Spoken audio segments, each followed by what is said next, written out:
Hi, hello everyone. Welcome and welcome back to my YouTube channel. I'm CNA Datta, and today in this video I'll be sharing some of the crucial lessons from one of my favorite book, which is The Subtle Art of Not Giving a F.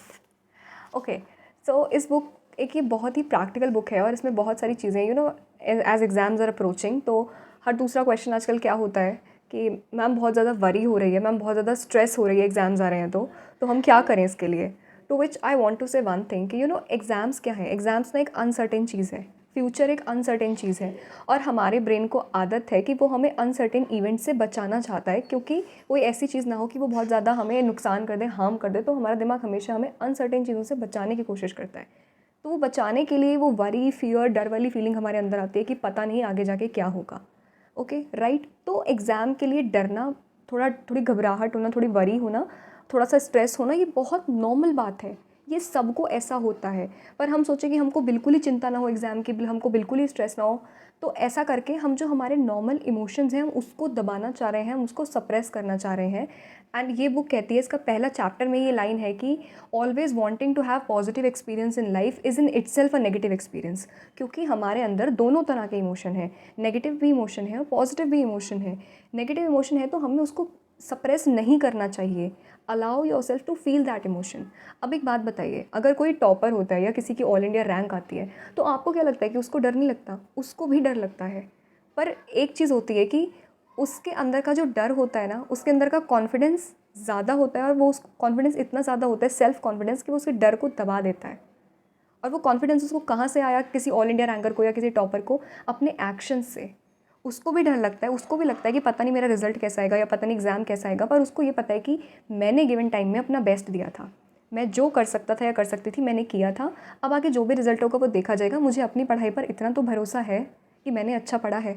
तो उसका self confidence उसके डर से ऊपर निकल गया, इसलिए वो अच्छा परफॉर्म कर पाता है। वहीं दूसरी तरह वो इंसान जिसने शुरू में बहुत अच्छे से पढ़ाई नहीं करी थी, उसको पता है कि मैंने एक्शन नहीं लिए थे, उसको पता है कि मैंने टाइम वेस्ट करा था, मैंने बहुत जगह गलती करी है।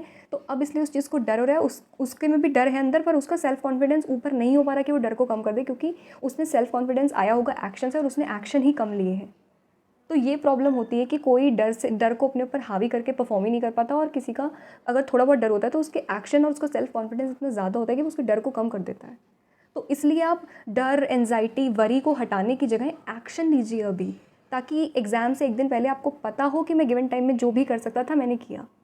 अभी पर्सनल मेंटरिंग में किसी ने मुझसे कल या परसों क्वेश्चन पूछा था कि मैम आपने अपने टाइम पे थोड़ी सेलेक्टिव स्टडी करी थी, क्योंकि मैं हमेशा बताती हूँ मैंने स्मार्ट स्टडी करी थी, ABC एनालिसिस करा था, उसके हिसाब से पढ़ाई करी थी। तो उन्होंने कहा आपको डर नहीं लगा कि मैंने सेलेक्टिव स्टडी करी है, जो पोर्शन छोड़ दिया उसी में से पेपर आ गया तो क्या होगा? मैंने कहा डर तब लगता जब मैंने अपने बेस्ट एफर्ट्स ना दिए होते। मुझे पता था कि मेरे पास 2 महीने का टाइम है, 2 महीने में मैं उतना ही कर सकती थी।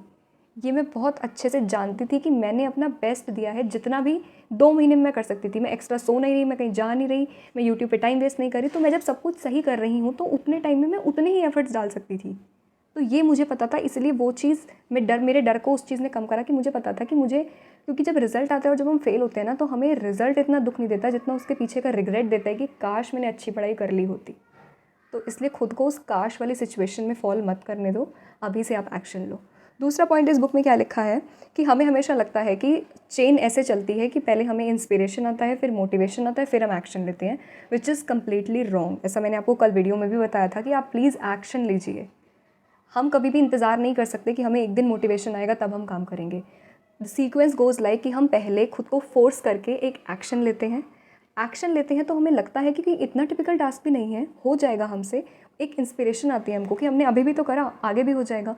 हम एक्शन लेते हैं, हमें थोड़ा और इंस्पिरेशन आती है, फिर हमारा मोमेंटम बिल्ड होता है, उससे हमारा मोटिवेशन और बढ़ता है कि हमने पीछे काम करा और कर लेते हैं। जब हमने एक क्वेश्चन कर ही लिया है तो दूसरा भी पढ़ लेते हैं, फिर पूरा चैप्टर ही कंप्लीट कर लेते हैं। वो मोटिवेशन हमें फ्यूल करता है कि हम और एक्शन लें, फिर हम एक्शन लेते हैं, फिर हम और मोटिवेटेड फील करते हैं, फिर हम एक्शन लेते हैं। तो एक्शन से कहानी शुरू होती है, चेन एक्शन से शुरू होती है, ना कि मोटिवेशन से। तो आपको पता है कि आपको भी एक्शन लेना है, right? I'll highly recommend you to read this book at least once. This book contains so many thought-provoking questions and concepts which challenges your existing beliefs. That could be regarding career, success, life, and relationships. It's such an eye-opening book and gives you a reality check. It includes so many lessons over setting boundaries, learning to say no, how to take action, and how to not just randomly run behind positive because this book says that happiness comes from solving any problem, not just randomly chasing positivity and happiness. So you can either read this book or you can listen to the summary of this on Kuku FM. Kuku FM is India's leading audiobook platform with over 1000 plus hours of content library, with over 4.5 plus ratings and a huge library of non-fiction content. Kuku FM making learning easy and catering your need to intake more ideas in less time via audiobooks. So link is in the description box. Download the Kuku FM app now.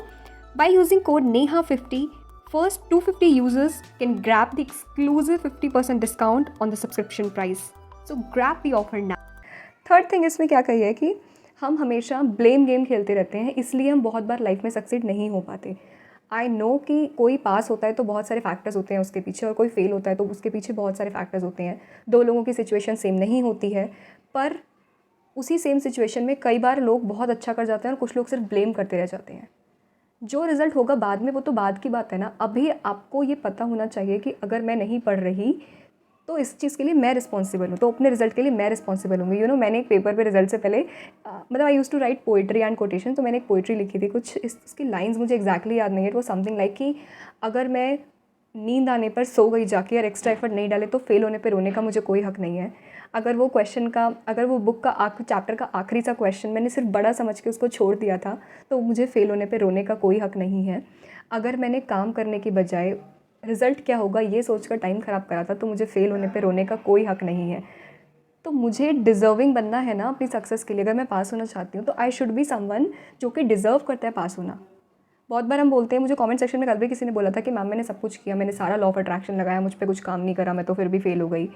क्योंकि जब आप लिख रहे थे affirmation तो आपका दिमाग जानता था कि आप डिज़र्विंग नहीं हैं, क्योंकि आपने एक्शन नहीं लिया, क्योंकि आपने इनफ पढ़ाई नहीं करी. ये आपको भी पता है, पर डीप डाउन हमें पता होता है, पर हम मानते नहीं हैं कि हमने काम नहीं करा. तो आप खुद को अपनी ऐसी सिचुएशन में डालना चाहते हैं.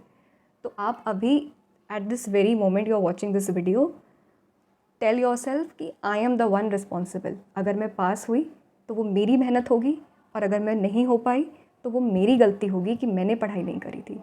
Start taking the responsibility.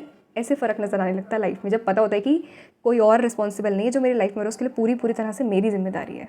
Start taking responsibility. And the last point is negative और पॉजिटिव. हम नेगेटिव और पॉजिटिव को इस बुक में ऐसा लिखा है कि हम शॉर्ट टर्म पर्सपेक्टिव से देखते हैं, हमारा ब्रॉडर विजन नहीं होता. फॉर एग्जाम्पल, हम किसी से नई बात करनी शुरू करते हैं. If it's a very beginning of some relationship, और उसमें क्या हुआ कि आपने बात करनी शुरू करी, दैट्स एन इंस्टेंट ग्रेटिफिकेशन. आपने किसी से बात करी, आपका वो एक हैप्पीनेस वाला हार्मोन होता है डोपामिन, आपका डोपामिन रिलीज़ हुआ किसी से बात करी, किसी ने आपकी तारीफ़ करी, आप खुश. तो अभी आपको कितना प्यारा लग रहा है, सब कुछ कितना पॉजिटिव लग रहा है. बट हुआ क्या, चीज़ें वर्क नहीं करी and you end up breaking up with that person. उसका रिजल्ट आगे जाके ये हुआ कि आपकी पढ़ाई या जो भी आपका इम्पैक्ट होने लगा, उससे आपका रिजल्ट इम्पैक्ट हुआ, उससे आगे आपकी जॉब इम्पैक्ट होने लगी, तो आपकी बहुत चीज़ें इम्पैक्ट होती रहीं. पर वो तो बहुत पॉजिटिव इवेंट था जब शुरू हुआ था, इतना प्यारा लग रहा था, इतना इंस्टेंट ग्रेटिफिकेशन दे रहा था, इतनी खुशी दे रहा था. लॉन्ग टर्म में क्या हुआ, उसने आपके पीछे की आगे की सारी चीज़ें ख़राब कर दी. वहीं जैसे मैं अभी एग्ज़ाम वाले लूप में जब फंसी हुई थी, अटेम्प्ट लग रहे हैं, मैं डिप्रेसिंग फील कर रही हूँ, वो उस टाइम पर कितना नेगेटिव एक्सपीरियंस था मेरी लाइफ का. मतलब उस टाइम पे मैंने रॉक बॉटम हिट करना बोलते हैं, वो हिट कर लिया था कि उससे ख़राब मेरी लाइफ में क्या ही होगा. ना जॉब है, ना डिग्री मिल रही है, बार बार फेल हुए जा रही हूँ, कोई सोशल लाइफ नहीं है, कोई ऐसा खास दोस्त नहीं है, कोई स्किल मेरी नहीं चल रही है, चैनल भी अभी बनाए. तो उस टाइम तो कुछ भी नहीं था ना. I am not making money और मैं सिर्फ पेरेंट्स पे डिपेंडेंट हूँ. तो वो कितना नेगेटिव सिनेरियो था मेरी लाइफ का. उसको मैं ब्रॉडर पर्सपेक्टिव में देखूँ तो उस सब ने मुझे ये बताया कि Neha, now you have touch the rock bottom. इससे नीचे कुछ ख़राब नहीं होगा, इससे ऊपर से चीज़ें अच्छी होंगी. अब ब्रॉडर पर्सपेक्टिव में देखूँ तो उस वाले टाइम ने मुझे वो पर्सन बना दिया कि मैं कैमरे के आगे बैठ के अभी आपको समझा रही हूँ कि आप ऐसा नहीं करो अपनी लाइफ में. I have over the period of time I have turned out to be a confident person because of this situation I was back then 1 year back. तो वो उस टाइम पे कितना नेगेटिव चीज़ लग रही थी मेरी लाइफ में, उससे मैं 1 साल बाद देखूँ आके तो कितना अच्छा हुआ मेरी लाइफ में वो चीज़ें हुई that I turned out to be this person.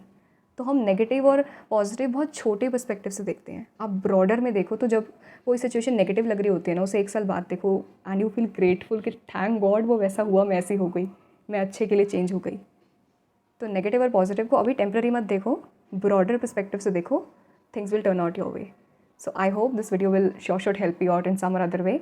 आप अच्छे से पढ़ाई करिए. I am very much sure कि आप अच्छे से पढ़ाई करेंगे, सही एक्शन लेंगे तो आपको रिजल्ट ज़रूर मिलेंगे. Okay, bye bye.